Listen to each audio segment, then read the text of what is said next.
मंडळी, संपूर्ण देशाला हादरवून टाकणाऱ्या दिल्लीतल्या दहशतवाद्यांच्या आत्मघातकी हल्ल्यानं देश सुन्न झाला। देशाचा गौरव असलेला लाल किल्ला परिसर निष्पाप लोकांच्या रक्तानं लालेलाल झाला। दुसरे एक महत्त्वाचं कारण, जीव वाचवण्यासाठी डॉक्टर बनलेल्या लोकांना आपण देवदूत बनतो, पण याच डॉक्टरांनी दहशतवादी बनून अनेक निष्पापांचे जीव घेतले। पोलिसांना तसा संशय आहे। पोलीस डॉक्टर उमर मोहम्मद दिल्ली स्फोटातला आत्मघातकी बॉम्बर असल्याचा संशय आहे।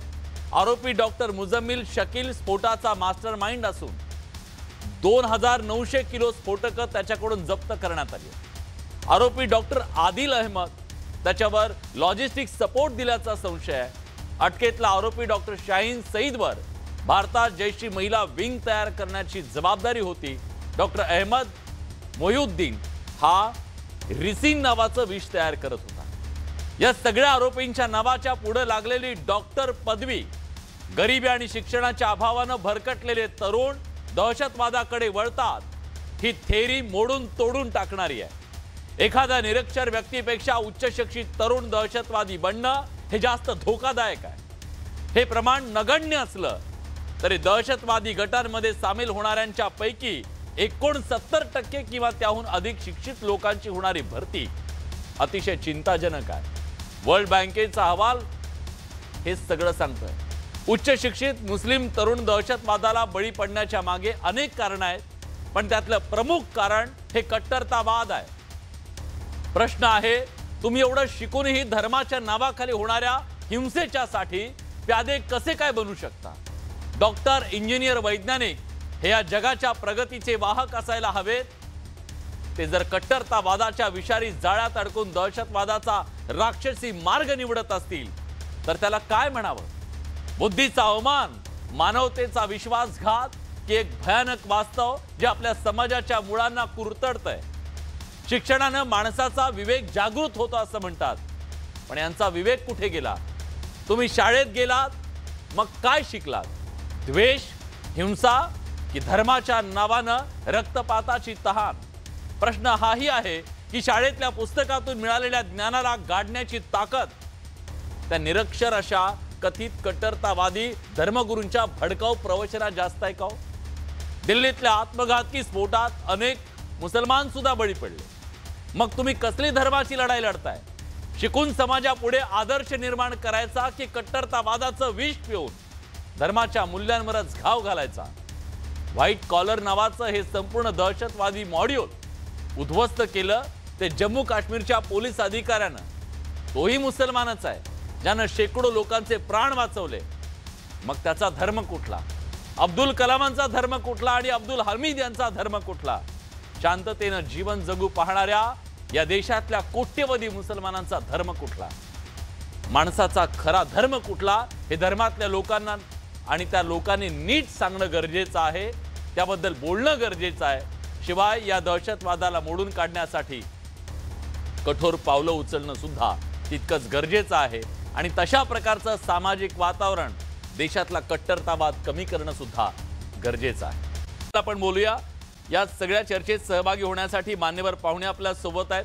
आपल्या सोबत या चर्चेत सहभागी होण्यासाठी मेजर जनरल, निवृत्त major general Anil Bam sir आहेत। सर, स्वागत आहे तुमचं। आपल्या सोबत खासदार ॲडव्होकेट उज्ज्वल निकम सर सुद्धा आहेत। निकम सर, तुमचंही स्वागत आहे। आपल्या सोबत राष्ट्रवादी शरदचंद्र पवार पक्षाच्या प्रवक्त्या विद्याताई चव्हाण सुद्धा आहेत। ताई, तुमचंही स्वागत आहे। मुस्लिम अभ्यासक शमशुद्दीन तांबोळी सर आपल्या सोबत आहेत। मुस्लिम सत्यशोधक मंडळाचे ते अध्यक्ष सुद्धा आहेत। आणि मुस्लिम अभ्यासक आपल्या सोबत पैगंबर शेख सुद्धा जोडले गेलेले आहेत। पैगंबर, तुमचं सुद्धा स्वागत आहे। चर्चेची सुरुवात मला करायची आहे ती उज्ज्वल निकम सरांपासून, ती याच्यासाठी की सर, ज्या प्रकारची ही परिस्थिती काल निर्माण झालेली आपण बघितली, यातलं जे मॉड्यूल समोर आलेलं आहे हे डॉक्टरांचं मॉड्यूल आहे आणि ते मॉड्यूल लाल किल्ला जो गौरव आहे या देशाचा, त्या लाल किल्ल्याला टार्गेट करण्याची ताकद ते ठेवतं। हे किती मोठं चॅलेंज आहे इथल्या यंत्रणांच्या समोरचं, या देशाच्या समोरचं? पहिली गोष्ट ही स्पष्ट केली पाहिजे की पोलीस तपास चालू आहे. हो. पोलीस अद्यापही कोणत्या एक अंतिम निकालापर्यंत आले नाहीत. हम्म. त्याच्यामुळे हा आत्मघाती दहशतवादी हल्ल्याचा प्रयत्न होता की अपघाताचा प्रकार होता, हे पोलीस तपास पूर्ण झाल्यानंतर आपण निश्चितपणे सांगू शकतो. हम्म. परंतु जर आपण ही पहिली शक्यता जर लक्षात घेतली की ह्या डॉक्टरांचे काही साथीदार पोलिसांनी अटक केली होती हा. आणि त्याच्यामुळे हे बेचैन होऊन त्यांनी हे कृत्य केलं असावं, तर माझ्या मते हे निश्चितपणे एक पोलीस यंत्रणेला आव्हान नाही, तर आपण जो प्रश्न उपस्थित केलेला आहे की हल्ली उच्च शिक्षित मुस्लिम तरुण अशा याच्याकडे का वळतात. नंबर 2, हा कट्टर धर्मांधचा परिणाम आहे का, आणि तिसरा, यावरती काय उपाययोजना करता येईल. हो. आता अनेक मी असे खटले हे दहशतवाद्यांची चालवलेले असल्यामुळे ही मानसिकता त्यांच्यात काही काळ निर्माण होते. मी 93च्या बॉम्बस्फोटातून बघतो, हा. कालांतराने त्यांना त्यांची चूक लक्षात येते, जी कसाबच्या खटल्यातही मी बघितली, हा. जी मी गेटवे ऑफ इंडिया आणि झवेरी बाजार बॉम्बस्फोट खटला चालवत असताना. परंतु आपल्याला हे स्पष्ट मान्य केलंच पाहिजे की मुस्लिम समाजाला देखील आपल्या तरुणांना अशा धर्मांतर याच्याकडे वळताना बघून त्याच्याकडे त्यांना परावृत्त करण्यासाठी काय परिणाम करावेत हा. हे त्यांनी बघितलं पाहिजे, सरकारने बघितलं पाहिजे. हम्म. दुसरा तुमचा जो प्रश्न होता की पहलगाम सारखा अटॅक, आता पहलगामची परिस्थिती वेगळी होती. पहलगामचा एक विशिष्ट उद्देश त्यांनी केलेला होता. हा. त्यांनी काही विशिष्ट उद्देश ठेवून अनेक निरपराध हिंदू लोकांना ठार केलं होतं. त्याच्यामुळे आपलं ऑपरेशन सिंदूर आपल्याला करावं लागलं, आणि ऑपरेशन सिंदूर मध्ये ज्यांनी आपल्या ऑपरेशन सिंदूरचं वैशिष्ट्य असं की फक्त जिथे दहशतवादी अड्डे होते आणि ह्या दहशतवादी अड्ड्यांमधून जे अतिरेकी आले 10 होते, हा. त्यांना मारणं एक, आणि दहशतवादी पुन्हा अशा कारवाया करून हा होता. त्याच्यामुळे पहलगामचं मी आज या क्षणी सांगू शकणार नाही. पण सर हा मुद्दा याच्यासाठी घेतला, जेव्हा हे सगळं युद्धजन्य परिस्थिती थांबवायची वेळ आली, शस्त्रसंधी केली, तेव्हा भारतानं सांगितलं होतं की यापुढे या देशातला कुठल्याही प्रकारची दहशतवादी कारवाई हे युद्ध समजलं जाईल आणि त्या दृष्टीनं त्याला उत्तर दिलं जाईल. म्हणून हा प्रश्न आहे की ही जर दहशतवादी कारवाई असेल, स्पष्ट झालेलं असेल, तर त्याच्याबद्दल तशा प्रकारची कारवाई करता येईल का? निश्चितपणे तसं जर असेल, जर या दहशतवाद्यांना कुठून पाकिस्तान मधून स्पष्ट उल्लेख करायचा, जर काही विचारशक्ती देण्यात येत असेल किंवा काही शस्त्रसामुग्री पुरवण्यात येत असेल, तर त्या दृष्टिकोनातून तो सरकार त्याच्याकडे बघेल. आणि म्हणून आपल्या देशाच्या पंतप्रधानांनी ही बाब स्पष्ट केलेली आहे की आम्ही कोणालाही सोडणार नाही, नंबर 1. नंबर 2, त्यांना जस्टिस न्यायालयासमोर आम्ही खेचू, ही पंतप्रधानांचं जे वक्तव्य आहे हे स्पष्टपणे असं दर्शवतं की जी गोपनीय माहिती पंतप्रधानांकडे एजन्सीजने आपल्याला दिली आहे त्याचे धागेदोरे लांब जात आहेत. हा एक तर्क आपल्याला काढावा लागेल.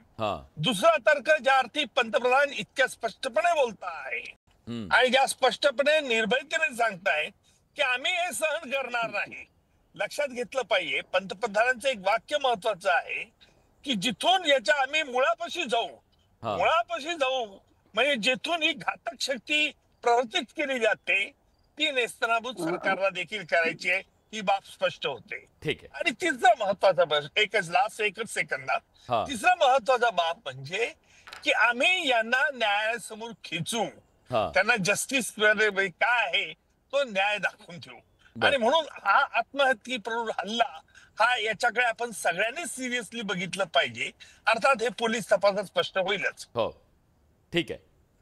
मला शमशुद्दीन तांबोळी सर तुम्हालाही विचारायचं आहे, ज्या प्रकारे एक मोठं मॉड्यूल उद्ध्वस्त करण्यात आलं आणि त्या मॉड्यूलमध्ये इतक्या मोठ्या प्रमाणात डॉक्टरांची संख्या असणं, हे किती चिंताजनक आहे, प्रश्न क्रमांक 1.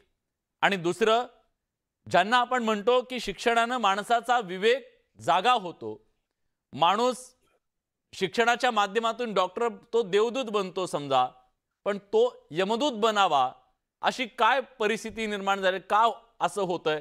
हे खूप मोठं कोड आहे.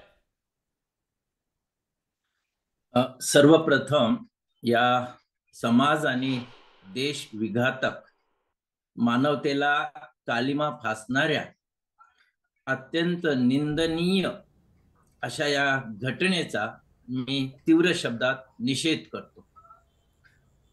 आता आपण जे प्रश्न उपस्थित केलेले आहेत हे शिक्षित आहेत, उच्च शिक्षित आहेत, पण सुशिक्षित लोक नाही. ते जर सुशिक्षित असते तर त्यांचा विवेक हा जागा राहिला असता. हा एक भाग.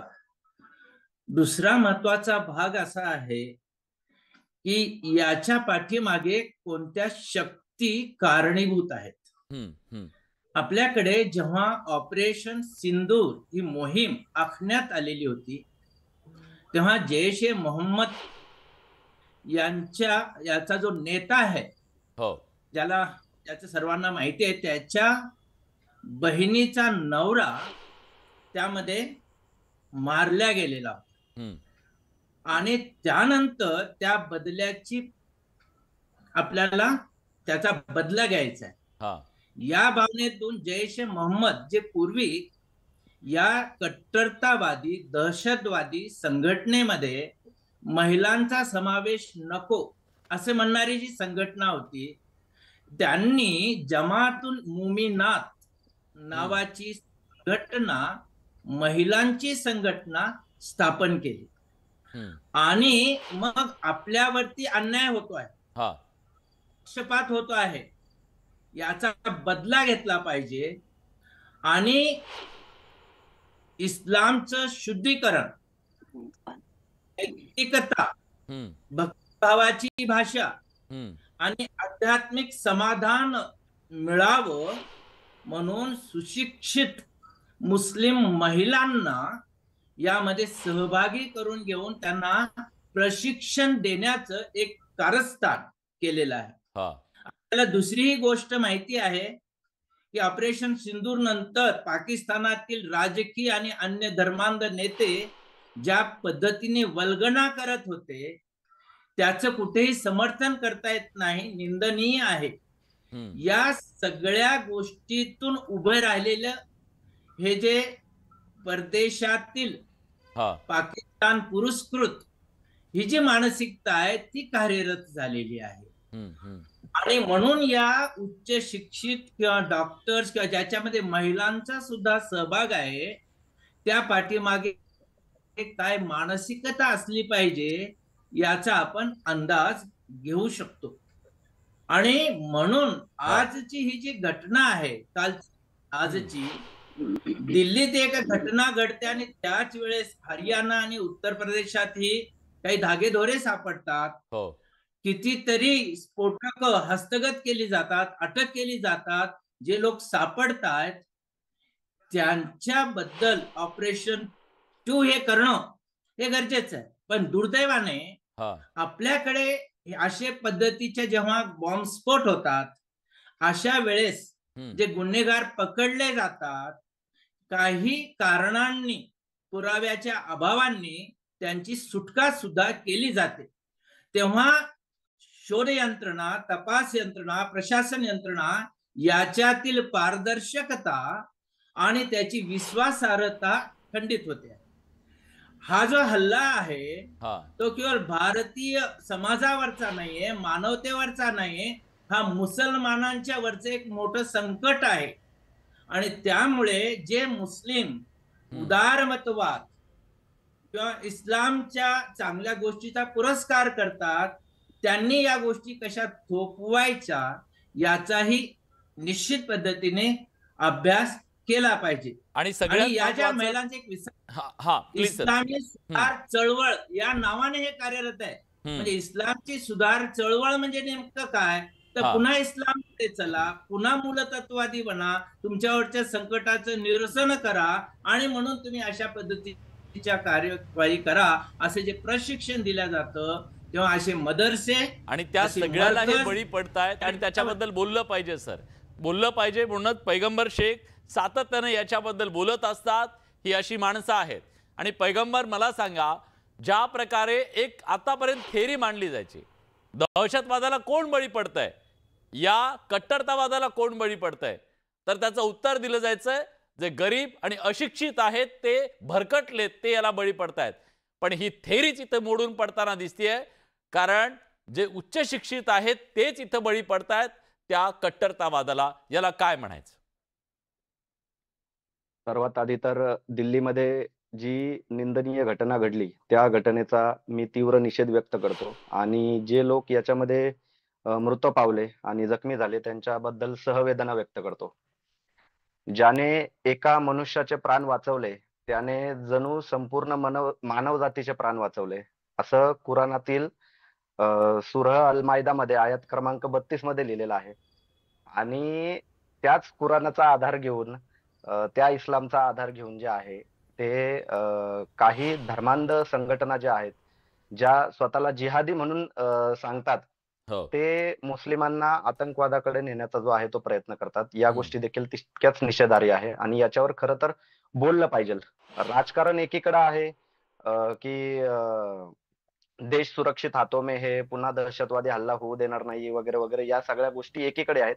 मात्र हा जो विषय आहे हा मुस्लिमांमधील आत्मपरीक्षणाचा विषय आहे की मुस्लिम समाजामध्ये सुशिक्षित लोक देखील जे आहे ते काही प्रमाणामध्ये, जसं विलास बडे सर बोलले की बोटावर मोजण्या इतकं त्याचं प्रमाण जरी असलं तरी ते धर्मांधतेकडे वळत आहेत। मी वारंवार जे आहे ते लेखांमधून मुलाखतींमधून या गोष्टी सांगत असतो की धर्मांधता आणि शिक्षण या दोन गोष्टींचा काहीही संबंध नसतो। कारण की ज्यावेळी एखाद्या माणसाला, आता हे जे काही डॉक्टर आहेत 4 डॉक्टर सांगितले जातात, यांना कशा पद्धतीने या जी आतंकवादी कारवायांमध्ये ओढलं गेलं याची खरं तर मुस्लिम विश्वामध्ये याचं खरं तर आत्मपरीक्षण आणि चिकित्सा खरं तर झाली पाहिजे की काय सांगून नक्की यांना या मोमेंटमध्ये आणलं जातं की तुमच्यावर अन्याय होतोय, कुठे तुमच्या बाबतीमध्ये काहीतरी चुकीच्या गोष्टी होतात, या सगळ्या गोष्टी दाखवून यांना याच्यामध्ये ओढलं जातंय का, की इहलोकवादाचं काहीतरी आमिष दाखवलं जातंय। या सगळ्या गोष्टींची जी आहे ती चर्चा होणं खूप जास्त गरजेचं आहे। कारण की सुशिक्षित लोक जर या पद्धतीनं एमबीबीएस, म्हणजे जगामध्ये मला वाटतं की एमबीबीएस ही सर्वात मोठी डिग्री आहे आणि एमबीबीएस वगैरे होणारे लोक जे आहेत जर या पद्धतीच्या कारवायांमध्ये जर सामील होत असतील तर समाजाने आत्मपरीक्षण करणं गरजेचंच आहे। मात्र तितकंच सरकारने देखील आत्मपरीक्षण करणं गरजेचं आहे।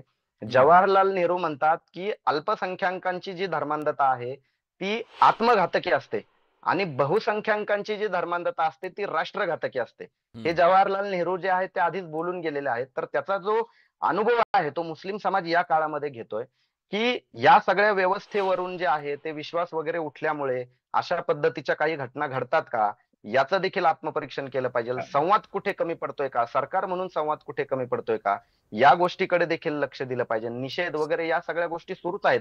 मात्र या देशामध्ये 20 कोटी लोकसंख्या असलेल्या समाजातून अशा पद्धतीने जर एमबीबीएस झालेले लोक जे आहे ते दहशतवादाला कुठेतरी बळी पडत असतील तर मला वाटतं की हा समाजाचं जितकं फेल्युअर आहे तितकं सरकारचं देखील फेल्युअर आहे। आम्ही वारंवार प्रबोधन करत असतो, चिकित्सेवर बोलत असतो, कुराणातल्या काही आयती या कालबाह्य आहेत या पद्धतीने आम्ही सांगत असतो। त्याही पलीकडे जाऊन कुठलाही धर्म, अगदी इस्लाम देखील परिपूर्ण नाहीये या पद्धतीने देखील आम्ही मांडणी करत असतो। मात्र ही मांडणी करायला विलास बडे सर स्पेस तरी मिळाली पाहिजे का नाही हा प्रश्न आहे। कारण की दिवस रात्र आपण पाहतोय की एका समाजाला आरोपीच्या पिंजऱ्यामध्ये उभं केलं जातं सलग राजकीय हेतूने, आणि ज्यावेळी या समाजाला आरोपीच्या पिंजऱ्यामध्ये उभं केलं जात असेल त्यावेळी या समाजाने आपल्या समाजामध्ये, आपल्या धर्मामध्ये काहीतरी कालबाह्य गोष्टी आहेत, आपण काहीतरी आत्मपरीक्षण केलं पाहिजे। याला वेळ कधी हा समाज देणार हा खूप मोठा प्रश्न आमच्यासारख्या सुधारणावादी चळवळ चालवणाऱ्या लोकांमध्ये पडलेला आहे। आज पुण्यामध्ये देखील आपण पाहतोय की काही ठिकाणी मॉब लिचिंगच्या घटना घडलेल्या आहेत। आता या घटना घडल्यानंतर या लोकांना ज्या काही गोष्टी अन्याय वगैरे होतोय असं दाखवून ज्यावेळेस मुवमेंटमध्ये ओढलं जातं त्यावेळी इथली व्यवस्था काय करते, त्यांनी देखील या गोष्टीमध्ये पडून जे आहे ते संवाद साधला पाहिजे, ही देखील मागणी या माध्यमातून अतिशय महत्वाचा मुद्दा इथं उपस्थित केलेला आहे की संवाद हा अतिशय महत्वाचा आहे आणि संवादाचा अभाव इथं जाणवतोय। बाम सर आपल्या सोबत आहेत। बाम सर, तुमचं याबद्दलचं निरीक्षण काय आहे? अनेक वर्ष तुम्ही या सगळ्या सोबत लढताय आणि या दहशतवादाच्या समूळ उच्चाटनासाठी आपल्याला नेमकं काय करावं लागेल जेव्हा इथला उच्च शिक्षितच अशा प्रकारे जीव घ्यायला उतरत असेल, राक्षसी प्रवृत्तीला बळी पडत असेल, तेव्हा आपण काय करायला हवं? जेव्हा एक विस्फोट होतो किंवा एक आतंकवादी किंवा दहशतवादी घटना होते, असं म्हटलं जातं the terrorist do not have a religion. आपण धर्माबद्दल नाही बोलू, बट हे आज ग्राउंड रियालिटी आहे की दिल्लीमध्ये 10/11ला विस्फोट झाला आहे. लोक हताहत झाले आहेत, बळी पडले आहेत. देशाने केव्हापर्यंत आणि किती वेळापर्यंत हे सहन करायचं? आपले प्राईम मिनिस्टर म्हणाले होते ऑपरेशन सिंदूरच्या पॉज बटन दाबल्यानंतर की any act of terror will be taken as act of war.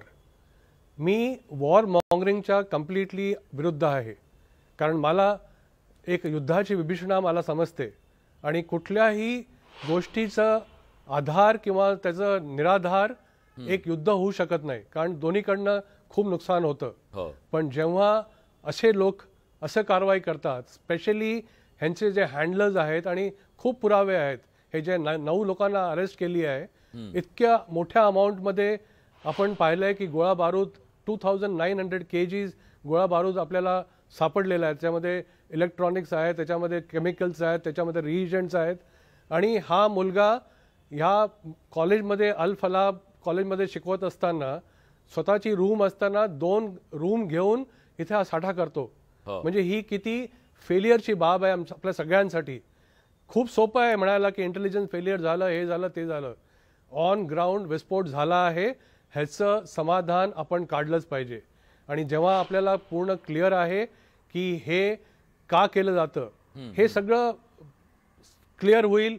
Forensic laboratories करतील की कुठल्या टाईपचा विस्फोट होता, कारण जनरली जेव्हा एक ब्लास्ट होतो तेव्हा क्रेटर तयार होतात, लोकांच्या बॉडीमध्ये नेल सापडतात, आर्सेनल सापडतं, पुष्कळ काय काही गोष्टी सापडतात जे IED मध्ये टाकलेलं असतं. असंही म्हटलं जातं आहे की पॅनिक बटन दाबून त्या पोरांनी हे काम केलं आहे. व्हॉट एव्हर इट इज, आपले लोक हताहत झालेत, आपले लोक बळी पडलेत. अशा वेळा हे जस्टिफाय करणं की का केलं, कोणी केलं, कसं केलं, ह्याचा काहीही संबंध नाही. देशावरती जेव्हा हमला होतो, देशाचं रक्षण करणं हे आपल्या सगळ्यांचं कर्तव्य आहे आणि आपण ते केलं पाहिजे. कसं करायचं, केव्हा करायचं, टाइम ऑफ ओन चूजिंग आपण सिलेक्ट केलं पाहिजे, पण ह्याचं उत्तर दिलं पाहिजे. आपण पाहतो इस्रायलमध्ये त्यांच्या बिचाऱ्यांचं सर्वायवल इज ॲट स्टेक. ते कुठलंही आतंकवादी किंवा दहशतवादी कारवाई झाली तर त्याचं उत्तर किंवा प्रत्युत्तर लगेच देतात आणि तेच इफेक्टिव्ह असतं. पण हे आता आपण पाहिलंय की आपल्यावर जैश ए मोहम्मदने हे का केलं, काय करायचं सर? आंतरराष्ट्रीय दबाव येतात, जेव्हा एखादं पाऊल उचलायचा निर्णय घेतला जातो तेव्हा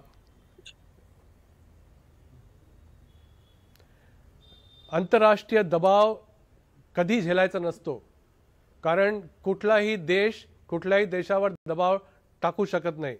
सेल्फ इंटरेस्ट एका राष्ट्राचा सर्वोपरी आहे. आणि जर का आपल्या राष्ट्रामध्ये सर्वोपरी इंटरेस्ट आहे आपली सुरक्षा, आपल्या लोकांची सुरक्षा, आपल्या देशाची सुरक्षा, तर आपल्याला प्रत्येक कारवाई केली पाहिजे ज्याच्यामुळे आपली सुरक्षा वाढेल. आणि सुरक्षा तेव्हाच वाढू शकते जेव्हा आपण सगळे सतर्क राहू. आणि हे जी कारवाई झाली आहे, आणि आपण म्हटलं जातं की दिल्लीमध्ये 11 वर्षानंतर झालं, 12 वर्षानंतर झालं, का झालं ह्याचं निदान केलं पाहिजे आणि ह्याचं प्रत्युत्तर दिलंच पाहिजे. ठीक आहे. राष्ट्रवादी काँग्रेसच्या नेत्या सुद्धा आपल्या सोबत आहेत. विद्याताई, ज्या प्रकारचा हा शक्यता व्यक्त केली जाते की दहशतवादी हल्ला आहे, एक मॉड्यूल आधीच उद्ध्वस्त केलेला आहे, त्या पार्श्वभूमीवर झालेला हा हल्ला आहे. विरोधक असं म्हणतात की हे पूर्णपणे फेल्युअर आहे. जे फेल्युअर आतापर्यंत सांगत होते की आमच्या इथं दहशतवादी हल्ला होत नाही, त्यांनाही दिलेलं चॅलेंज आहे. तुम्हाला असं वाटतं का की हे सुरक्षा यंत्रणांचं, गृह खात्याचं फेल्युअर आहे? नाही, फेल्युअर तर निश्चितच आहे. कारण आपण जर बघितलं की अशा प्रकारचा बॉम्बस्फोट हा काही पहिला झालेला नाहीये. आज मुंबईकर म्हणून आपण अनेक असे अनुभव, कटू अनुभव घेतलेले, त्या आठवणी आपल्या पुन्हा जाग्या होतात की सर्वसामान्य माणूस ज्याचा जाती धर्माशी काहीही संबंध नाही त्याचा यातनं बळी पडला जातो. आणि हे सगळं एका दिवसात होत नाही.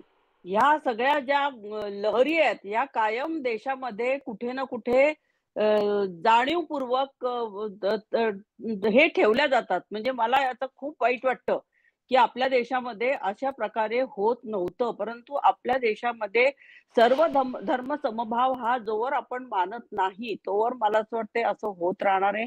एखादं सिंदूरचं ऑपरेशन आपण केलं आणि पाकिस्तानला दम मारला, तुम्ही तर आम्ही शेवटी किती या सर्वधर्म समभाव मानला ताई, दहशतवाद्यांना कसला आलाय सर्वधर्म समभाव? नाही, मग मी तेच म्हणते, दहशतवाद्यांना कुठलाच धर्म नसतो. कुठल्याही धर्मामध्ये एकमेकांचा जीव घ्या, बाउन्समोट करा असं सांगितलेलं नाहीये. परंतु हे वारंवार का होतंय पण ते धर्माच्या नावावर होतंय ना ताई. आपण आत्मपरीक्षण केलं पाहिजे आणि निश्चितच धर्माच्या नावाने का होतंय, आपण कुठेतरी चुकतोय का? आपण एकेकाळी सांगतो की आम्ही नक्षलवाद्यांचा खात्मा शरणागती पत्करायला लावतोय, नक्षलवाद संपवतोय. मग अतिरेक्यांचा अतिरेक आपण संपवण्यासाठी कुठे कमी पडतोय याचा सुद्धा आपण विचार केला पाहिजे. कधीतरी आपण ह्या देशातलं वातावरण आपण स्फोटक करतोय का, किंवा या देशात आपल्याला शांतता नांदवायची आहे का? हा महात्मा गांधीजींचा देश आहे, ज्यांनी आपल्याला कुठलंही शस्त्र न घेता स्वातंत्र्य मिळवून दिलं, आणि तो एक आदर्श आपण बाळगून आहोत का? आपले दिवसेंदिवस आपण जे वक्तव्य करतो आहे ते कुठल्या प्रकारची आहेत? मुस्लिमांविषयीचा द्वेष पसरवण्याचं जे आपलं कारस्थान सुरू आहे, त्यात असे उद्रेक कधी नाही कधी होत राहतात. पण याचं समर्थन कसं काय करणार मला सांगा? मग हे वाईस वर्सा होईल, हे वाईस वर्सा होईल. दुसऱ्या बाजूने सुद्धा हीच भाषा वापरली जाईल की आम्हाला तिथं असं केलं म्हणून आम्ही हे असं केलं. कुठलाही दहशतवादाचं कसं काय समर्थन होऊ शकतं? कुठल्याही दहशतवादाचा मी समर्थन करत नाही. तुम्हाला भारत पाकिस्तान युद्ध करायचं, तुम्ही बॉर्डरवरती करा, परंतु देशामध्ये जो अतिरेक चालू आहे तो पण कुठेतरी नियंत्रणात ठेवण्याची जबाबदारी ही सत्ताधाऱ्यांची असते. एकमेकांविषयी द्वेषाची भावना पसरवणं, ह्याला आपण कुठेतरी हातभार लावतोय का, कुठेतरी खतपाणी घालतोय का, याची सुद्धा आत्मपरीक्षण आपण केलं पाहिजे. ठीक आहे, उज्ज्वल निकम सर, मी सरांना विचारतो पटकन, सरांची कमेंट घेतो ह्याच मुद्द्यावरची. देशांतर्गत कट्टरतावाद वाढतोय आणि त्याचा हा परिणाम आहे, अशा प्रकारची मांडणी विरोधकांकडून केली जाते. खरंच या तथ्य आहे? नाही, अजिबात नाहीये. ताईंचं भाष्य हे केवळ एक राजकीय व्यक्ती म्हणून असावं, कारण प्रत्यक्ष आपण जर बघत आहोत तर कुठेही सरकारचं असं धोरण नाही. कारण मी फार जबाबदारीने बोलतो आहे की आपल्या देशामध्ये अनेक जाती धर्माचे लोक राहतात, एकत्र राहतात, आणि आपल्या देशाच्या राज्यकर्त्यांकडून असं कुठलंही कृत्य झालं नाही. फक्त आम्ही ऑपरेशन सिंदूरच्या माध्यमातून हे दाखवून दिलं कमी पडणार नाही. जर तुम्ही असं हे केलं तर असं होऊ शकतं. ऑपरेशन सिंदूरच्या वेळेला एक महत्वाची गोष्ट लक्षात ठेवली पाहिजे की आपण फक्त प्रपोर्शन मध्ये केला, रात्रीच्या वेळेला तो हल्ला केला, कारण निष्पाप मुस्लिम कुठेही मरू नये याच्यामध्ये ऑपरेशन सिंदूरच्या कारवाईत ही काळजी सरकारने घेतली, राज्यकर्त्यांनी घेतली आणि लष्कराने त्याप्रमाणे कृत्य केलं. तर माझ्या मते ताईंचं थोडस एक वेगळं भाष्य, त्याला मी ते राजकीय व्यक्ती म्हणून बोलत असतील तर तो भाग अलैद आहे, परंतु या देशाच्या नागरिकांनी, मग तो राजकारणी असो का बिगर, मी कुठलंही राजकीय भाष्य केलेलं नाही. मला आठवण करून द्यायची आहे की बाबरी मस्जिद पासनं हे सगळे प्रकार सुरू झालेले आहेत, आणि हे विघातक कृत्य थांबवायचे असतील तर आपण गांधीजींच्या मार्गाने गेलं पाहिजे. देशामध्ये शांतता कशी राहील, देशामध्ये शांतता कशी राहील, धर्मामध्ये द्वेष पसरवण्याचं काम जे आपण करतोय त्याचाच हा सगळ्याचा परिणाम आहे. नाही, हा प्लीज सर, प्लीज. मी राजकीय भाष्य करत नाहीये. बरोबर, हा शांततेत. असं तुम्हाला वाटत असेल तुम्ही शांत राजकीय भाष्य करत नाही, परंतु तुमच्या बोलण्याचा आवेश आणि तुमची बोलण्याची भाषा ही काय दर्शवते हे सगळं दर्शक सुद्धा सांगू शकतील. मला त्या वादात आपल्या शिरायचं नाहीये. फक्त आपण एक या देशाचं नागरिक म्हणून प्रत्येकाची जबाबदारी आहे. प्रत्येक राजकीय राज्यकर्त्यांची तर आहेच, विरोधी नेत्यांची देखील आहे. ही सगळ्यांची जबाबदारी आहे की आपण जे वक्तव्य करतो पुन्हा पुन्हा तो उल्लेख करायचा, बाबरी मस्जिद आणि हे पुन्हा पुन्हा त्याच गोष्टींना उघडून लावायचं, म्हणजे आम्ही जिथे चुकतो आहोत त्या चुकांची पुनरावृत्ती सांगायची. मला वाटतं हे काही योग्य नाहीये. मला या अनुषंगाने ताईंना एक प्रश्न विचारायचा आहे. मी सर येतो, मला उज्ज्वल निकमांना एक प्रश्न विचारायचा आहे की महात्मा गांधीजींनी या देशात इंग्रजांना या देशातनं घालवण्यासाठी कुठल्याही शस्त्राचा वापर केला नाही. शांततेने त्यांनी स्वातंत्र्य मिळवून दिलं. ते सगळेजण आपण महात्मा गांधीजींना जे मानतो ते आपण त्यांच्या याच्यावरनं चाललो आहोत का नाही चाललोय. त्यामुळे हे असं वारंवार आपण दहशतवादी काय महात्मा गांधींच्या याच्यावरून चालतात का ताई? भारतातल्या मला सांगा कुठेही भारतात ताई मला एक सांगा, एक सांगा ताई ताई ताई एक मिनिट भारतीय का मानत नाही? ताई तुम्ही हिम्मत का दाखवत नाहीये? जे चूक आहे त्याला चूक म्हणायची. कट्टरतावाद इथं जर दुसऱ्या बाजूचा कट्टरतावाद असता तर त्याच्यावर तुम्ही तुटून पडला असता. आज मुस्लिमांमधल्या कट्टरतावादाच्या बळी पडतायत हे सगळेजण. हे सांगायला तुम्ही का घाबरताय, का कचरताय? मी बिलकुल घाबरत नाही. मुस्लिम मान्य करतात, तुम्ही बोलायला तयार नाही त्याच्याबद्दल. जे चूक आहे ते चूक आहे हे म्हटलं पाहिजे ना ताई. ते चूकच आहे. अशा डॉक्टरची डिग्री हे केल्यानंतर तुम्ही जर अशा प्रकारे करत असाल तर ते चूकच आहे. पण अशा प्रकारचं द्वेष वाढवण्याचं काम आपण कुठेतरी कळत न कळत करतो आहे. ती चूक सुद्धा आपण मान्य केली पाहिजे.